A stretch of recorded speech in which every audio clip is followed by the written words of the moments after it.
Vamos a tener un momento de oración. En el nombre del Padre, del Hijo y del Espíritu Santo. Amén. Señor Jesucristo, cabeza de la Iglesia y autor de nuestra salvación, invocamos tu auxilio, pedimos también tu intercesión ante nuestro Padre Celestial para que nos guíes en este momento. Tú que eres el único abogado ante el Padre, el único que dio su vida por nosotros, ten piedad de nosotros. Acuérdate de nosotros en nuestras angustias y tribulaciones, y no nos desampares, así como tú mismo has prometido en el Salmo 23, que eres nuestro pastor y que confiando en ti nada nos faltará. En tu santo nombre. Amén. Bueno, espero que estén escuchando bien. Cualquier cosa pueden avisarme por mensaje, ¿sí? Bueno, vamos a comenzar. El tema de esta noche tiene que ver con tres aspectos o cuestiones importantes que tienen que ver con lo que la reforma mejoró, la reforma luterana mejoró en cuanto a lo que es la vida de devoción o de adoración a la iglesia. Algunas personas dentro del luteranismo, por ejemplo, no comprenden qué entienden los católicos sobre María y los santos. Entonces, lo que vamos a hacer es partir desde las escrituras, teniendo en cuenta también el catecismo de la Iglesia Católica, el catecismo oficial, ¿sí?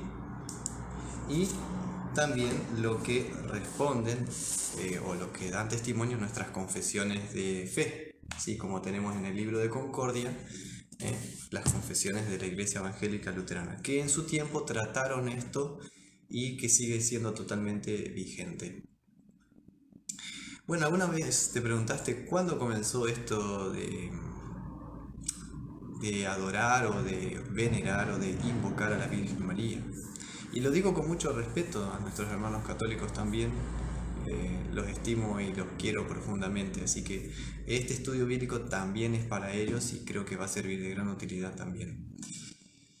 La veneración a la Virgen María tiene un inicio en el tiempo. Aproximadamente los años 380 después de Cristo es cuando se instituyó lo que se llama la primera fiesta mariana, ¿sí? Denominada Memoria de la Madre de Dios o Fiesta de la Santísima Virgen o Fiesta de la Gloriosa Madre. Pero esto no es casualidad. Si ustedes recuerdan, en Hechos de los Apóstoles capítulo 19, San Pablo encontró una multitud airada, enojada, porque el Evangelio de Cristo establecía que hay un solo Dios y un solo mediador entre Dios y los hombres, que es Jesucristo. 1 Timoteo 2:5. Y el anuncio del Evangelio de parte de Pablo en la ciudad de Efeso despertó la ira y el enojo de los paganos, que decían: grande es Diana de los Efesios, porque justamente en esa ciudad estaba una de las 7 maravillas de la antigüedad, que era el templo de Diana, la diosa Diana. Y de alguna manera, cuando el cristianismo adquiere reconocimiento ante el imperio, mucha gente pagana lamentablemente entró en la iglesia con sus costumbres, con sus tradiciones y sus idolatrías, ¿por qué no? Y ha sucedido como un sincretismo religioso, una mezcla entre lo que sería María de la Biblia con la veneración a otras deidades femeninas del paganismo. Esa es la razón por la cual se empezó a invocar a María. Se tergiversó el personaje o la figura de María según la palabra de Dios. Bueno, vayamos primero a lo que dice el catecismo de la Iglesia Católica, ¿sí? Cuando yo diga numeral, significa el número de párrafo donde se puede encontrar la cita que voy a mencionar a continuación. En la Iglesia Católica se enseña lo siguiente: la Santa Iglesia venera con especial amor a la bienaventurada Madre de Dios, la Virgen María, unida con un vínculo indisoluble a la obra salvadora de su Hijo. Numeral 1172. Fíjense, que ella está unida en un vínculo indisoluble a la obra salvadora de su Hijo. ¿Qué significa esto? Que para la doctrina católica romana, María es corredentora, salvadora junto con Cristo. ¿Cómo se justifica esto? En el numeral 966 añade: la Virgen Inmaculada, preservada, inmune de toda mancha de pecado original, terminado el curso de su vida en la tierra, fue asunta, o sea, fue ascendida en cuerpo y alma a la gloria del cielo y enaltecida por Dios como Reina del universo. El primer lugar en la cristiandad donde se veneró de esta manera, en las palabras como dice acá el catecismo de la Iglesia Católica, es en Roma, a partir del siglo IV después de Cristo. Incluso si ustedes van a Roma van a encontrar una basílica, se llama Santa María la Mayor, donde se comenzó a pensar, a venerar a María como si fuera también mediadora ante Dios y los hombres. Lo que está hablando acá es de la Inmaculada Concepción de María, que supuestamente ella fue concebida sin pecado.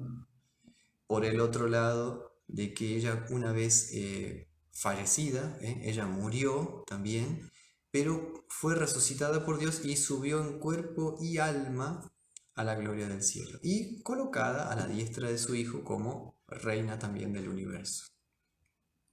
Doctrina católica oficial. Continúa diciendo en el numeral 969: con su asunción a los cielos, no abandonó su misión salvadora, sino que continúa procurándonos con su múltiple intercesión los dones de la salvación eterna.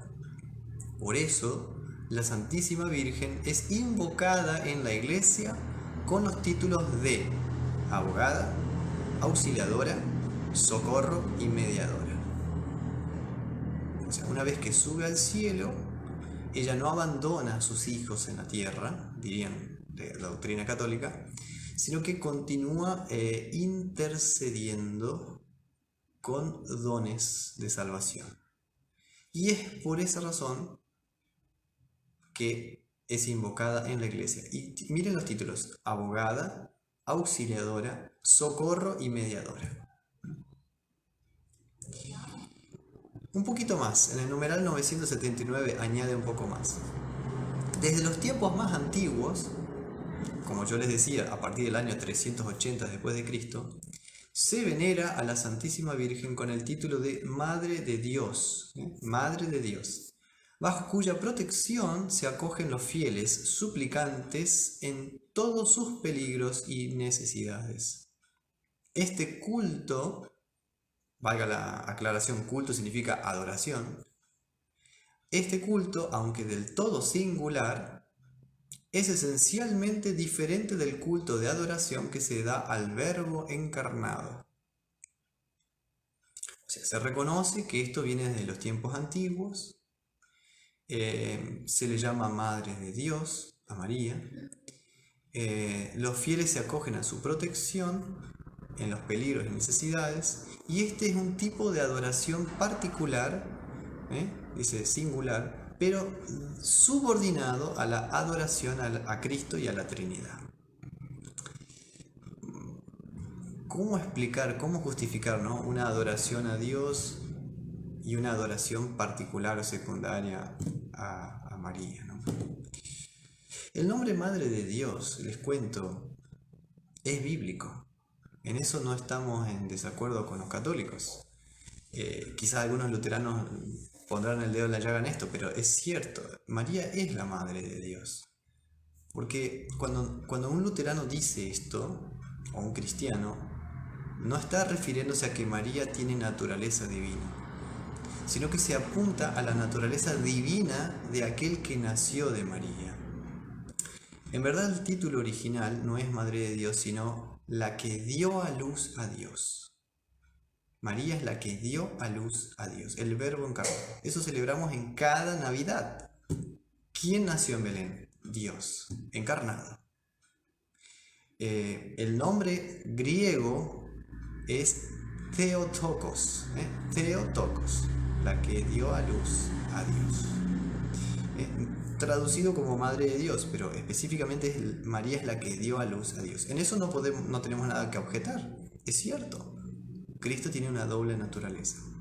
De tal manera que ustedes cuando buscan el título Madre de Dios en el libro de Concordia, que son las confesiones de fe de la Iglesia Luterana, lo van a encontrar en la fórmula de Concordia, en el artículo 8 sobre la persona de Cristo. La persona de Cristo. ¿Sí? A veces los luteranos dicen, no, María no es la Madre de Dios, es la Madre de Cristo. Pero ahí tenemos un problema. ¿Pero quién es Cristo entonces? O sea, sin querer empezamos a tener confusión en cuanto a las naturalezas de Cristo. Mejor decir, sí, María es la Madre de Dios en cuanto y en la medida que dio a luz a Dios. En ese sentido. ¿Sí? No en otro. No que ella es mediadora, no que es abogada, ni intercesora nuestra. Un poco más adelante, en el numeral 971, dice el Catecismo de la Iglesia Católica, lo mismo que al Padre y al Espíritu Santo, pero lo favorece muy poderosamente. Encuentra su expresión en las fiestas litúrgicas dedicadas a la Madre de Dios y en la oración mariana como en el Santo Rosario. O sea, tenemos un tipo de adoración singular, o sea, diferente en la adoración a María, diferente que no es igual a la Trinidad, según el Catecismo Católico, y que esta veneración o adoración a María se encuentra plasmado en la vivencia cotidiana del pueblo, de la gente. En las fiestas marianas, ¿sí? Por ejemplo, nosotros tenemos algunos días que son feriados en el año, el 8 de diciembre, por ejemplo, que tiene que ver con la Inmaculada Concepción de María, cosas así. O, por ejemplo, dice en la oración mariana como el Santo Rosario. Añadiría eso el Ave María. ¿Sí? El Ave María, interesante destacar que tiene partes que son bíblicas y otras que no. Ya lo vamos a ver. Uno se pregunta, ¿pero qué dice la palabra de Dios frente a esto? ¿Qué enseña la Escritura? Nosotros tenemos como única fuente de autoridad la Biblia, entonces sola Escritura debería ser nuestro rumbo, nuestro norte. Bueno, podremos decir entonces, de acuerdo a la Biblia, que Cristo sí vino al mundo por medio de María, es lo que llamamos el misterio de la encarnación de Dios, pero solo a través de Jesucristo tenemos acceso al Padre. O sea, ni siquiera María ni los santos, por muy honrados y buenos que sean, no son mediadores ni corredentores o ni siquiera sin pecado original. Esto que digo lo justifico con Romanos 3, versículo 23 al 24. Escuchen esto. Todos pecaron y están destituidos de la gloria de Dios, siendo justificados gratuitamente por su gracia mediante la redención que es en Cristo Jesús. O sea, la Biblia nos coloca a todos en el mismo plano. Todos los seres humanos somos iguales en cuanto a que somos pecadores. O sea, incluso dice que es eso, destituidos de la gloria de Dios, o sea, apartados de la presencia de Dios. Una persona que es santa es justamente la que está en comunión con Dios, que tiene acceso a Dios. Pero el gran amor de Dios, el Evangelio, es que Dios, a pesar de nosotros no merecer la salvación, de haber pecado contra Él, sido desobedientes, dice, siendo justificados gratuitamente por su gracia, mediante la redención que es en Cristo Jesús. Ser justificados por Dios significa que Dios nos declara justos. A pesar de ser injustos, Él dice, pero te declaro justo. Esta es la justicia del Evangelio, no la justicia de la ley. La justicia de la ley nos condena. Pero además de la justicia de la ley aparece la justicia del Evangelio en las Escrituras, que es la justicia de Dios que te perdona tus pecados. Y esto no es mérito tuyo, porque dice, siendo justificados gratuitamente. Gratuitamente. O sea, gratis. ¿Por qué? Dice, por su gracia. O sea, por su favor inmerecido. Y ahí uno dice, bueno, pero si Dios me perdona gratis, alguien tiene que haber pagado, porque la justicia de la ley exigía la muerte del pecador. Y es cierto, alguien pagó. Dice, mediante la redención que es en Cristo Jesús. No solo que pagó el rescate. Imaginen que ustedes estaban secuestrados, ¿sí?, por sus captores, y hay alguien que paga el rescate. Eso hizo Cristo en la cruz. Pagó toda la fianza, todo el rescate, no con oro o plata, sino con su santa y preciosa sangre. Por eso dice, mediante la redención, o sea, mediante el rescate que es en Cristo Jesús. Romanos 3, versículos 23 al 24. María, la de la Biblia, confesó lo mismo. Dice en Lucas, el Evangelio de Lucas, capítulo 1, versículo 46 al 47. Cuando ella recibe la noticia de parte del ángel Gabriel de que va a concebir y dar a luz al Hijo de Dios, el Salvador, que obrará nuestro rescate en la cruz, María dijo, cantando, engrandece mi alma al Señor y mi espíritu se regocija en Dios mi Salvador. De esa primera palabra, engrandece mi alma al Señor, viene el canto llamado el Magnificat. Magnificat, engrandece. Lo que pasa es que en la Biblia en latín dice Magnificat. En esta versión Reina Valera dice engrandece. Mi alma al Señor. Y acá viene una gran confesión de fe de María. Dice, y mi espíritu se regocija en Dios mi Salvador. ¿Y quién es este Dios, el Salvador de María? Jesús. Porque la palabra Jesús significa Salvador. Así que ella se alegra de que Cristo, su Salvador, que ella lleva en su seno y que va a dar a luz por la gracia de Dios, será el Salvador de ella. ¿Qué significa? Que ella es pecadora también. Lo cual corrobora Romanos 3 que hemos leído. Ella reconoce que es pecadora igual que todos nosotros, con la mancha del pecado original, pero que Cristo también dará su vida por ella. Y esto es un gran misterio. Es un gran misterio de la fe. ¿Sí? Como en un ser pecador, igual que nosotros, igual que cualquier persona de esta tierra, Cristo se encarna sin pecado en la Virgen María. Para Dios no hay nada imposible.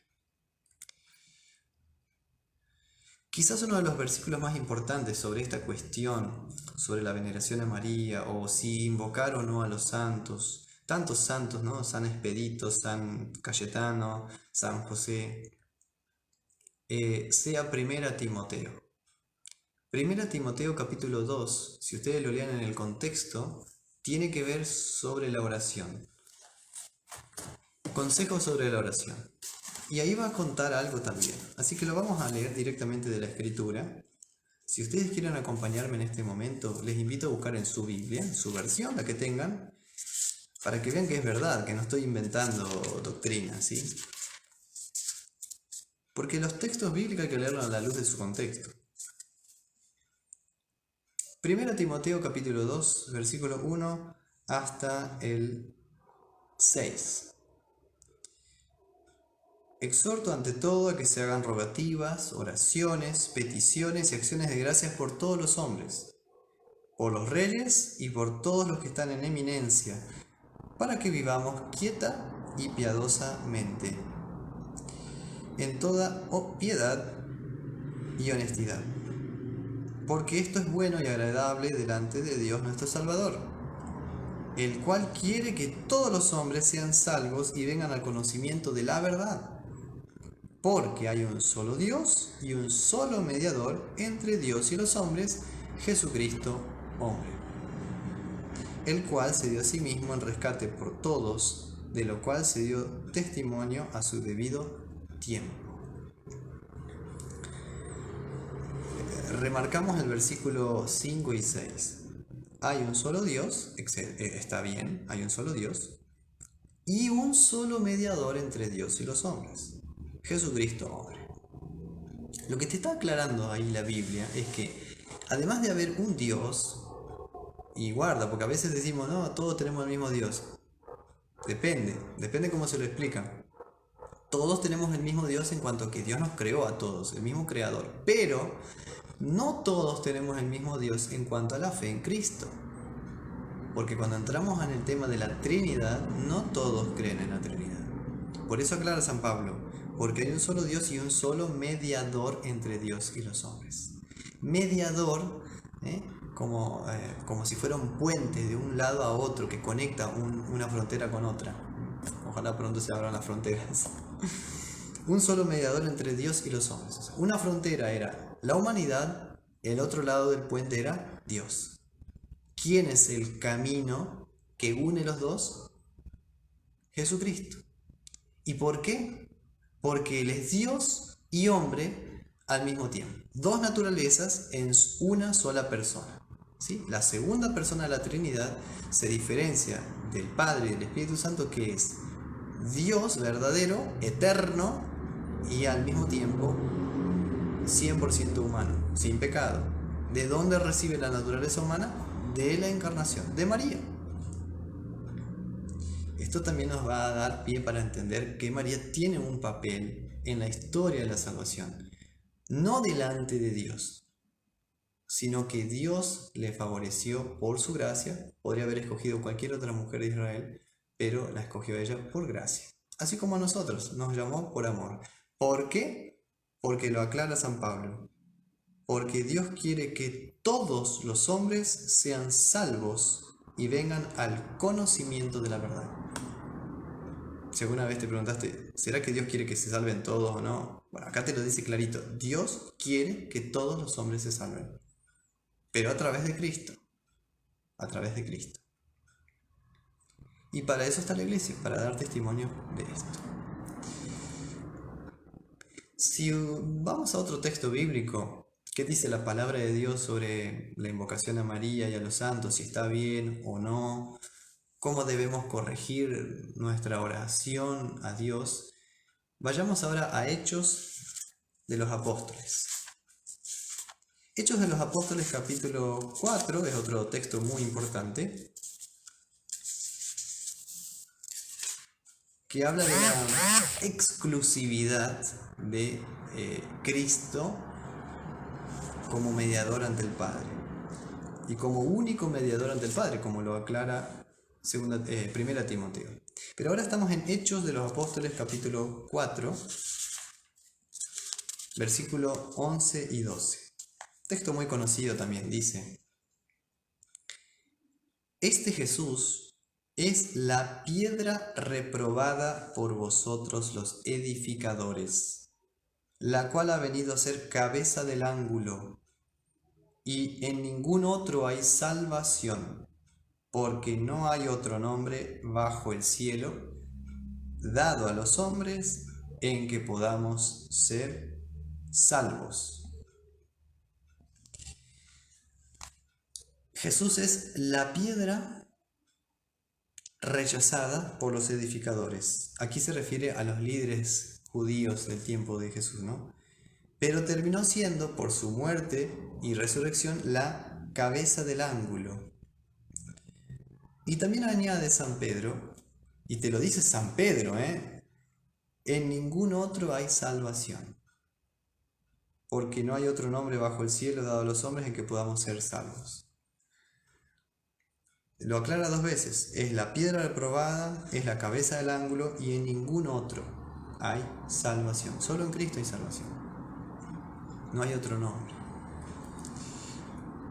Bueno, y es por esa razón que el mismo Señor Jesús en Mateo 6, cuando vuelve a enseñar sobre la oración, porque claro, este tema de la invocación a María de los Santos, en la práctica de los cristianos, ¿con qué tiene que ver? Con la oración. ¿Cómo hacer oraciones que agradan a Dios y cuáles son oraciones que no agradan a Dios? En Mateo 6, versículos 7 al 9, el Señor dice, orando no uséis vanas repeticiones. Y en el versículo 9, vosotros pues oraréis así, Padre nuestro que estás en los cielos. El Padre nuestro. O sea, el Señor nos ha dado su oración. No debemos inventar oraciones. ¿Sí? ¿Podemos hacer oraciones espontáneas, como se le llama? Sí, pero siempre que sean basadas en las peticiones del Padre Nuestro o orientadas al menos por las peticiones que el mismo Dios nos ha dado para que estemos seguros de que lo que oramos esté en consonancia con la voluntad de Dios y no con nuestras propias especulaciones. Así que el tema del rezo del rosario, por ejemplo, el tema es la repetición incesante del Ave María.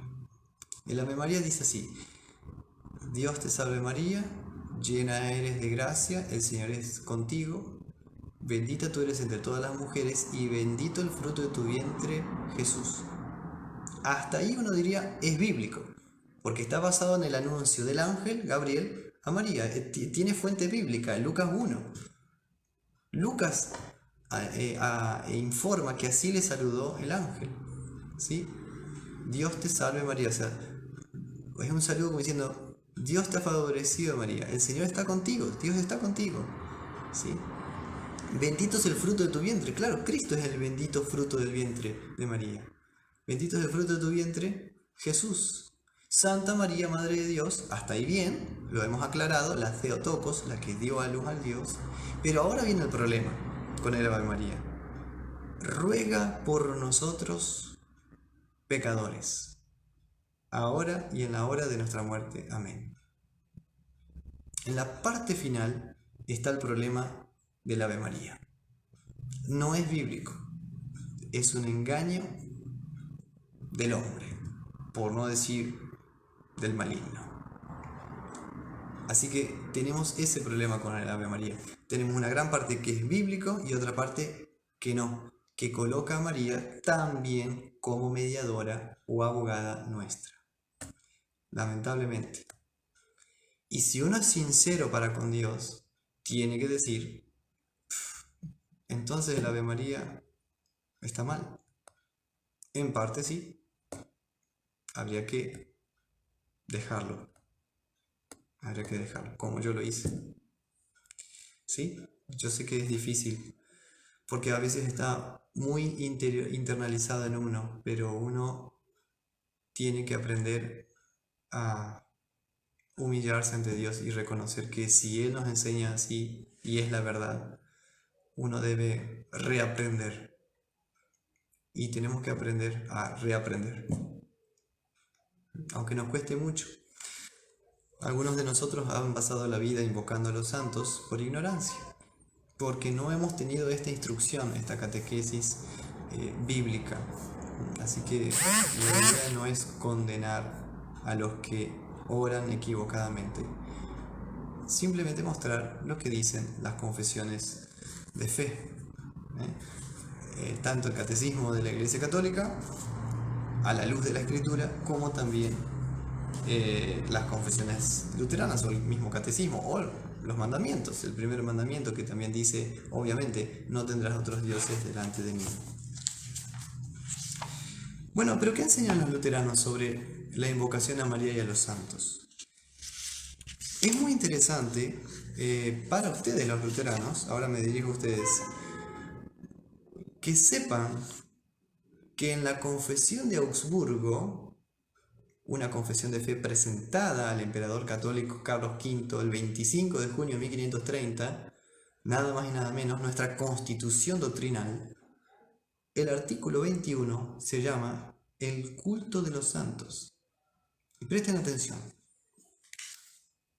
Respecto al culto de los santos, los nuestros enseñan que se ha de tener memoria de los santos para fortalecer nuestra fe, viendo cómo ellos recibieron la gracia y cómo fueron ayudados mediante la fe. Además debemos seguir el ejemplo de sus buenas obras, cada cual de acuerdo con su vocación. Su Majestad Imperial, al hacer guerra contra los turcos, puede seguir provechosa y piamente el ejemplo del rey David, ya que ambos desempeñaban el oficio real, que exige la defensa y la protección de sus súbditos. Hasta acá está valorando en términos positivos la invocación a María de los Santos, en términos positivos la memoria de la vida de María de los Santos como ejemplos de fe, pero no como ejemplos para orar. Es decir, uno puede tener en cuenta a María como madre cristiana, o a San José como padre cristiano, viendo cómo ellos educaron a Cristo, o a otros santos, imitando todas sus buenas obras hechas en la fe. Pero de ahí no se desprende que debemos invocarles. Es lo que dice a continuación. Pero no se puede demostrar con la Escritura, como lo hemos visto, ¿no?, que se deba invocar a los santos e implorar su ayuda. Y las confesiones de fe traen este texto como justificación. 1 Timoteo 2:5. Hay un solo Dios y un solo mediador entre Dios y los hombres, Jesucristo, hombre. Él es el único Salvador y el único sumo sacerdote, propiciador e intercesor ante Dios. Romanos 8:34.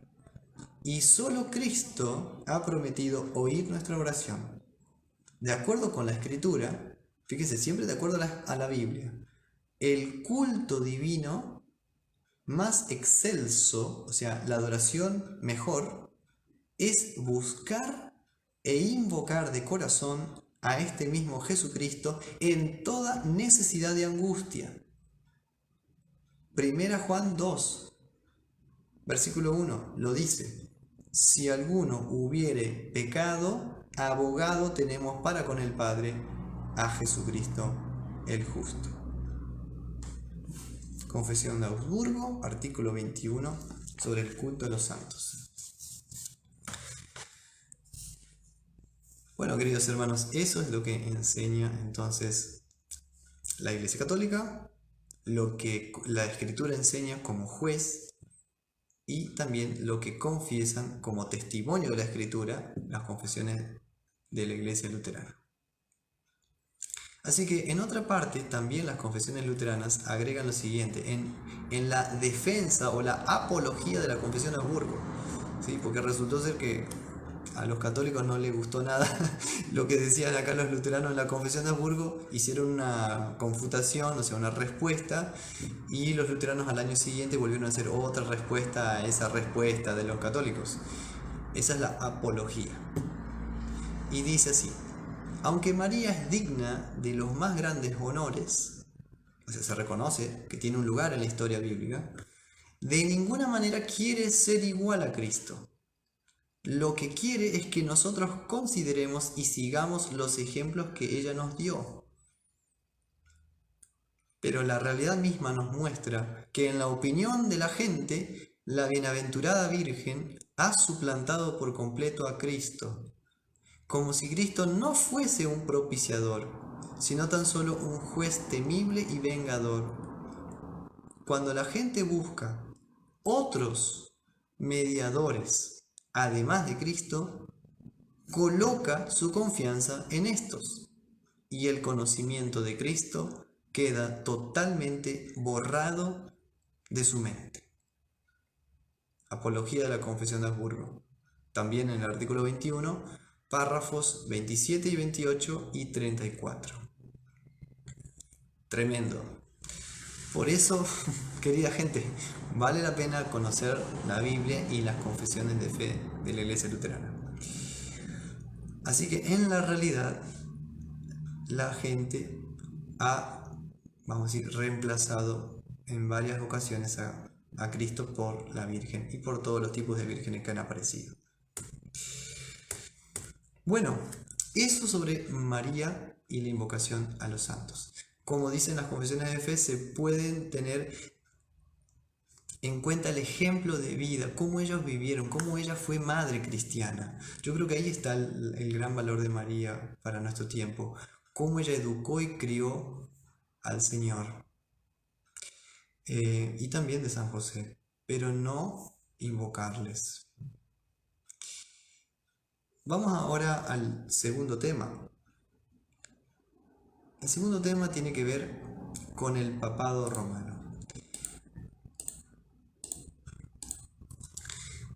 He podido ver desde adentro la realidad del Vaticano. Literalmente estuve en Roma. Visité la tumba de San Pedro, visité la tumba de San Pablo. Me faltó solamente saludarle a Benedicto XVI, pero no pude.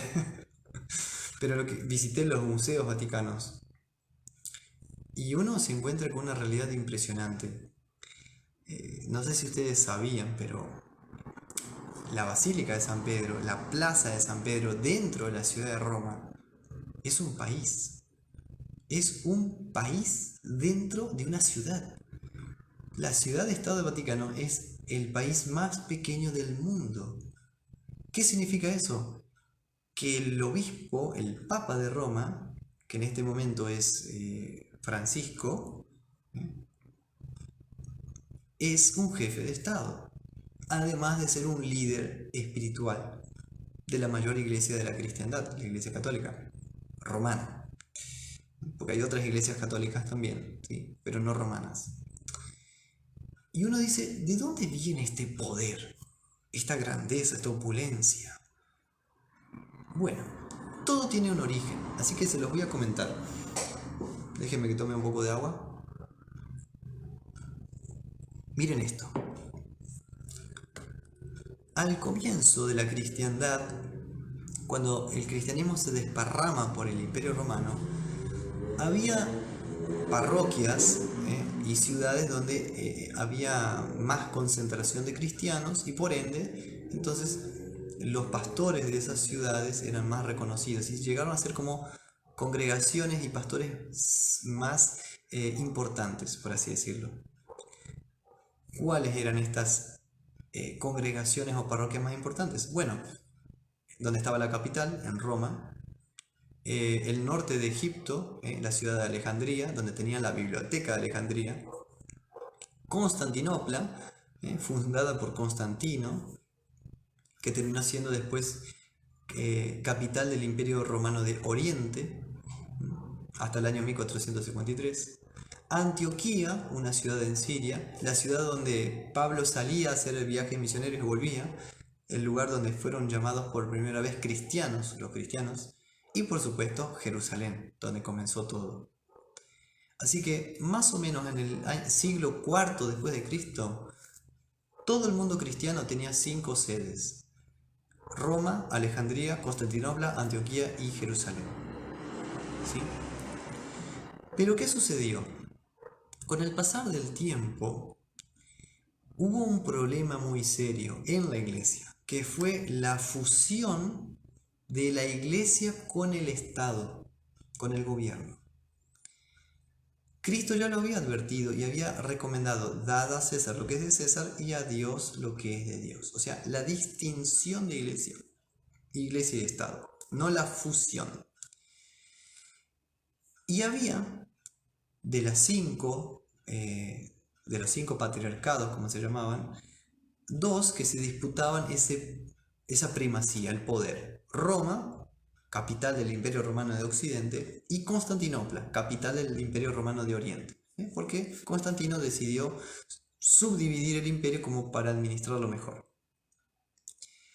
Así que la iglesia en Occidente, Roma, comenzó a distanciarse y a elevarse o a querer elevarse por encima de las demás iglesias católicas. Y esto con el tiempo se fue agudizando. Se agudizó más cuando cayó el Imperio Romano de Occidente en el 476. Yo sé, son fechas, es historia, es un poco aburrido. A mí me encanta, así que trato de explicarlo para que ustedes lo comprendan. Cuando los invasores bárbaros porque tenían barba, ¿sí?, entraron desde el norte y cae Roma, ¿sí? Hubo un vacío de poder que fue llenado gradualmente por las autoridades morales y espirituales de la ciudad. ¿Quién era? El obispo de Roma, ¿sí? Que se le llamaba el Papa. Porque la palabra Papa significa padre. ¿Por qué? Porque es bíblico. ¿Sí? Los pastores somos padres espirituales o padres en la fe de sus feligreses. Es decir, velamos por sus almas. San Pablo dice eso con respecto a Timoteo, por ejemplo, que él es padre en la fe de Timoteo. Pero en el mal sentido utilizado se puede usar como una forma de opresión, de dominación. Llegó un tiempo, en el año 590 a 604, que el obispo de la ciudad de Roma se llamaba Gregorio. Fue llamado después Gregorio el Grande, ¿sí? Y en su tiempo, el papado romano adquirió un poder más político, más temporal. Incluso el papado de Roma recibió territorios aledaños, iglesias, palacios, y eso se llamó después el patrimonio de San Pedro. Llegó el día 28 de julio del año 754 después de Cristo, y el Papa de Roma coronó, era el Papa Esteban II, coronó al padre de Carlomagno como rey de los francos. Se llamaba Pipino el Breve, no Pepino, Pipino. ¿Por qué? El Papa Esteban II coronó a Pipino el Breve como rey de los francos, y en recompensa, este Pipino el Breve le prestó o le dio ciertos privilegios. Y nacieron los estados pontificios. Los estados pontificios era territorio que el Papa de Roma tenía para cobrar impuestos, era un país. Esto, fíjense, esto más viejo del año 754 después de Cristo. Y estos estados pontificios, o sea, el país del Papa, podríamos decir, existieron desde el 754 hasta el año 1870. 1870. Ahí, si uno conoce un poco la historia de Italia, ¿sí? Los reyes de Italia, ¿no? Victorio Emanuel I, Victorio Emanuel II. Pero, llegado el siglo XX, el 11 de febrero de 1929, el Papa Pío XI y el dictador Benito Mussolini firmaron un acuerdo llamado los Pactos de Letrán, con los cuales se creó la ciudad-estado del Vaticano. Es decir, los territorios que tenía el Papado de Roma pasaron a la República de Italia, y al Papa le quedó solamente la Basílica de San Pedro, los jardines vaticanos y zonas aledañas, que son unas 40 y algo hectáreas. Ahí se fundó en el año 1929 la ciudad-estado del Vaticano. De ahí en más, para acá, pasaron muchas cosas. Pasó el Concilio Vaticano II, ¿sí? En la década del 60, dinero que el Banco Vaticano usó para ciertas cosas que ahora no puedo contar, pero todo desencadenó en lo que tenemos hoy día, ¿no? Un poder religioso, el Vaticano, aliado con el poder político de la masonería mundial. Y están todos confabulados en un mismo objetivo, un nuevo orden mundial de naturaleza anticristiana, ¿sí? Marxista, con una nueva moneda, etc. Pero eso da para otro video. Lo que queremos recalcar es, entonces, que el origen del papado romano no es bíblico, sino tan solo histórico y con una ansia de poder absoluta. En el Catecismo de la Iglesia Católica se lo trata de justificar. En el numeral 881 dice que el Señor, o sea Cristo, hizo de Simón Pedro, al que dio el nombre de Pedro y solamente a él la piedra de su iglesia. Le entregó las llaves de ella, ¿sí? Le entregó las llaves de ella y lo instituyó pastor de todo el rebaño. Si ustedes recordarán, se está mencionando acá en el Catecismo de la Iglesia Católica un texto bíblico que justificaría la primacía o la superioridad del obispo de Roma por sobre todos los pastores del mundo. ¿Qué texto? Mateo 16, versículo 18 y 19. Dice, y yo también te digo que tú eres Pedro, y sobre esta roca edificaré mi iglesia, y las puertas del Hades, o sea, del infierno, no prevalecerán contra ella. Y a ti te daré las llaves del reino de los cielos. Y todo lo que atares en la tierra será desatado en los cielos, y todo lo que desatares en la tierra será desatado en los cielos. Por esa razón, sigue diciendo el Catecismo de la Iglesia Católica en el numeral 882, la primera sección, que el sumo pontífice, obispo de Roma y sucesor de San Pedro, es el principio y fundamento perpetuo y visible de unidad, tanto de los obispos como de la muchedumbre de fieles. O sea, que Pedro y los sucesores, los papas, el papa actual es la piedra que da fundamento y fuerza y unidad a toda la cristiandad en la tierra. ¿Será así? ¿Será realmente Simón Pedro la piedra de la cual depende la iglesia? ¿Quién será la piedra? Dice un poco más, en el numeral 882b. El pontífice romano, en efecto, tiene en la iglesia, en virtud de su función de vicario, o sea, representante de Cristo, y pastor de toda la iglesia, fíjense cómo lo llama, pastor de toda la iglesia, la potestad plena, suprema y universal, que puede ejercer siempre con entera libertad. O sea, que tiene todo el poder de hacer y deshacer, ¿sí? Porque es vicario, o sea que es el representante oficial de Cristo en la tierra.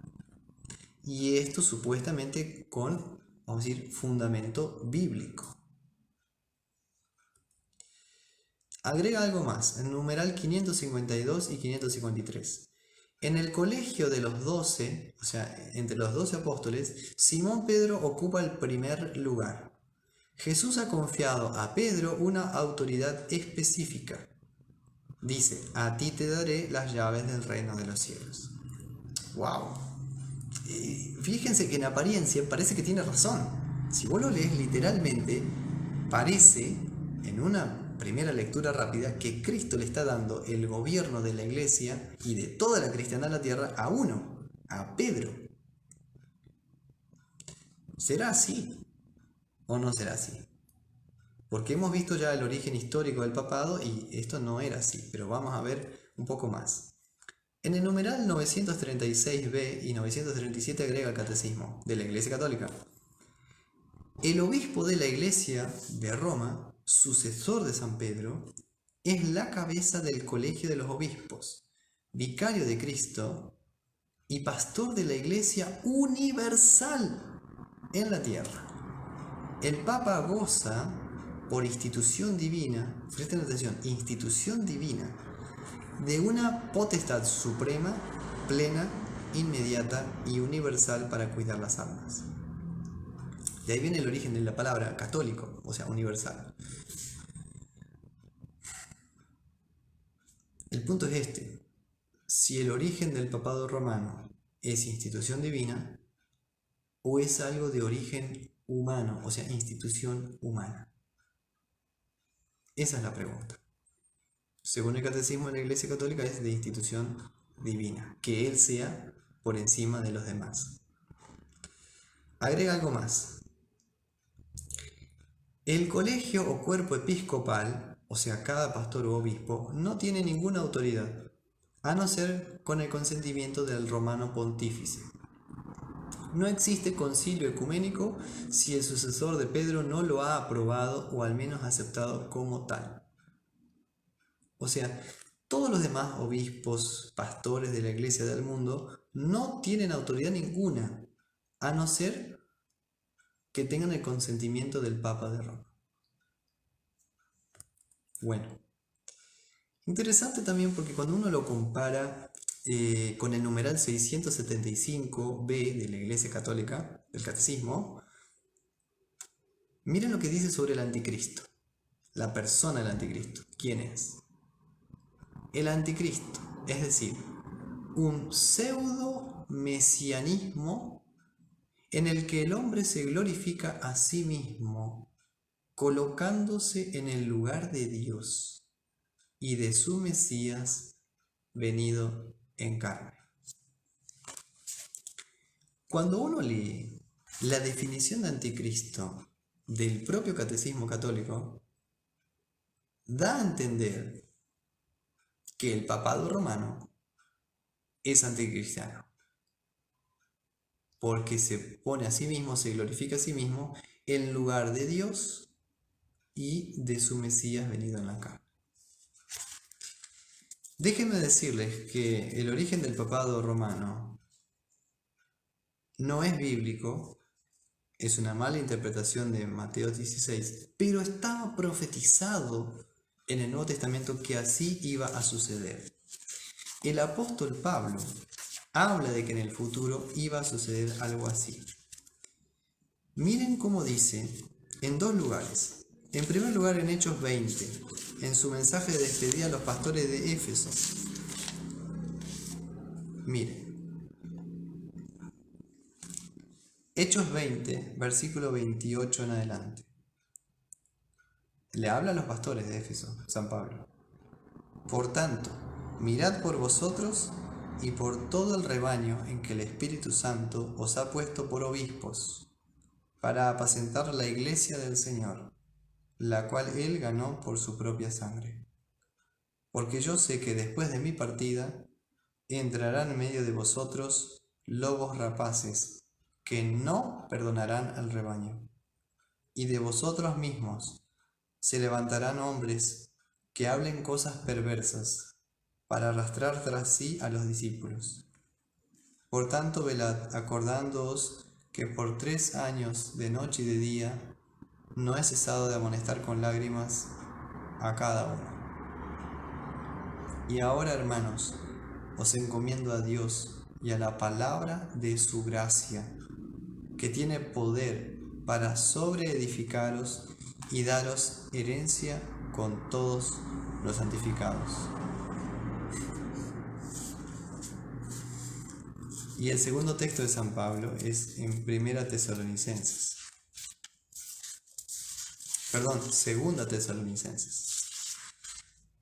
Segunda Tesalonicenses 2 habla de algo que va a suceder antes de la segunda venida de Cristo, la aparición del hombre de pecado. Dice: pero con respecto a la venida de nuestro Señor Jesucristo y nuestra reunión con Él, os rogamos, hermanos, que no os dejéis mover fácilmente de vuestro modo de pensar, ni os conturbéis, ni por espíritu, ni por palabra, ni por carta, como si fuera nuestra, en el sentido de que el día del Señor está cerca.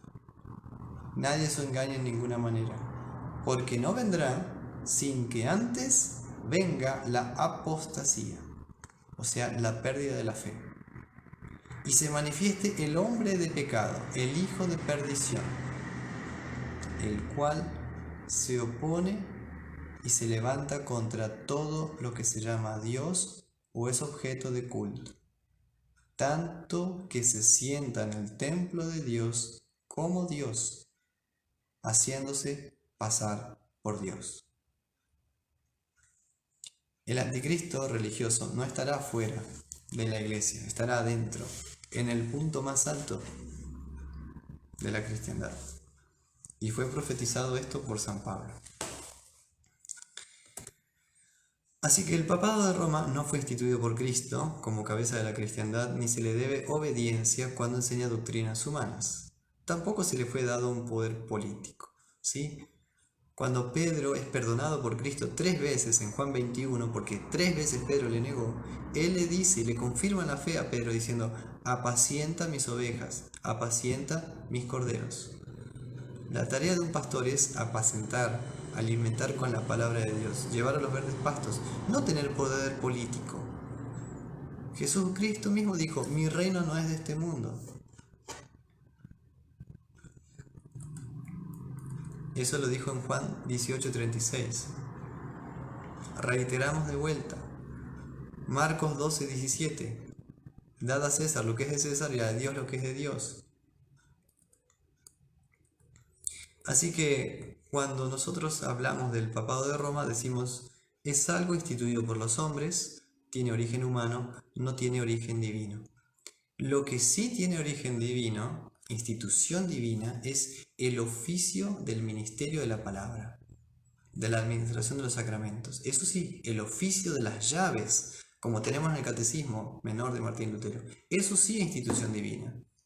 De tal manera que la Iglesia recibió de Cristo las llaves del reino para anunciar el Evangelio a los gentiles hasta que Cristo venga, y lo encomienda especialmente a ¿quién? A través de una asamblea de llamado a los pastores que llamaren. ¿Sí? Fíjense, en Mateo 16:19 Jesús dice en singular a Pedro, a ti te daré las llaves del reino de los cielos, o lo que atares. Pero en otras partes lo dice en plural. Por ejemplo, en Mateo 18:18, todo lo que atéis será desatado en los cielos. ¿Sí? O en Juan 20:23, Cristo resucitado da el oficio de las llaves ahí a los apóstoles, dice, a quienes vosotros perdonen los pecados. O sea, lo que dijo en singular a Pedro, lo dice en plural en otras partes. ¿Qué significa esto? Que el oficio de las llaves fueron dadas de manera igual a todos los apóstoles y que todos los apóstoles fueron enviados como iguales al mundo, no que uno era más superior que el otro. Además es necesario reconocer que el oficio de las llaves no pertenece a una persona o a cierto individuo dentro de la iglesia, sino que es de propiedad de toda la iglesia, dado por Cristo a toda la iglesia. En Mateo 18:19. Pero por esa misma razón, la iglesia principalmente tiene el derecho de llamamiento, de ser llamado, ¿sí? Porque no todos podemos públicamente predicar, enseñar, bautizar, dar la Santa Cena, sería un lío. Es por esa razón que el orden en la iglesia tiene lugar. Y en la Confesión de Hamburgo, el artículo 14 establece ese orden, ¿sí?, divino, y dice, respecto al gobierno de la iglesia, se enseña que nadie debe enseñar públicamente, o sea, oficialmente, en la iglesia, ni predicar, ni administrar los sacramentos sin llamamiento legítimo. Y cuando hablamos de llamamiento legítimo es una asamblea, una congregación, una parroquia que hace un llamado legítimo. O sea, a aquellos que han sido previamente examinados, preparados en un seminario, etc. Así que cuando Cristo dijo, sobre esta roca edificaré mi iglesia, es seguro, cae de maduro, que la iglesia no está edificada sobre la autoridad de un hombre, o sea, sobre Pedro o sobre los papas, sino que está edificada sobre el ministerio de la confesión de fe que Pedro hizo, o sea, sobre Cristo mismo. Cristo dice sobre esta roca, no dice sobre Pedro, porque edificó su iglesia no sobre un hombre, sino sobre la fe confesada por Pedro. Esta fe es eterna. ¿Cuál es esta fe que confesó Pedro? Tú eres el Cristo, el Hijo del Dios viviente. Esa es la roca. En Mateo 16:16. Sobre esta roca de confesión está edificada la iglesia. O sea, esta fe en Cristo es el fundamento de la iglesia. Lo que nosotros llamamos la justificación por la fe sola. Esa es la piedra angular. Así que sobre el oficio de las llaves, Cristo le manda a los 12 apóstoles a apacentar las ovejas, esto es, predicar la palabra, y les dio solo el poder espiritual. no les dio el poder de la espada. Así que, en conclusión, ¿qué podemos opinar del papado de Romano? Aunque el obispo de Roma poseyera la primacía por derecho divino, supongamos que tiene el derecho divino, aunque no lo tiene, sin embargo, al día de la fecha no se le debe obediencia, porque se puede comprobar fácilmente, se defienden formas de adoración o formas de culto impías, o sea, no piadosas, o doctrinas que van en contra del Evangelio. Por lo tanto, hay que resistirle al papado romano como si fuera el anticristo. Esto lo dice textualmente otra confesión de fe adentro del libro Concordia que se llama Tratado sobre el poder y la primacía del Papa. Bueno, queridos hermanos, esto es lo que queríamos ver en este estudio, ¿sí? Utilizando la Biblia, el catecismo católico, las confesiones de fe de la Iglesia Luterana y comparar y contrastar. Fue un poco largo, lo sé, son las 22 horas. Muchísimas gracias por acompañarnos y espero sus comentarios, sus sugerencias de próximos temas. La idea es que a través de este medio podamos compartir la fe cristiana y edificarnos el uno al otro.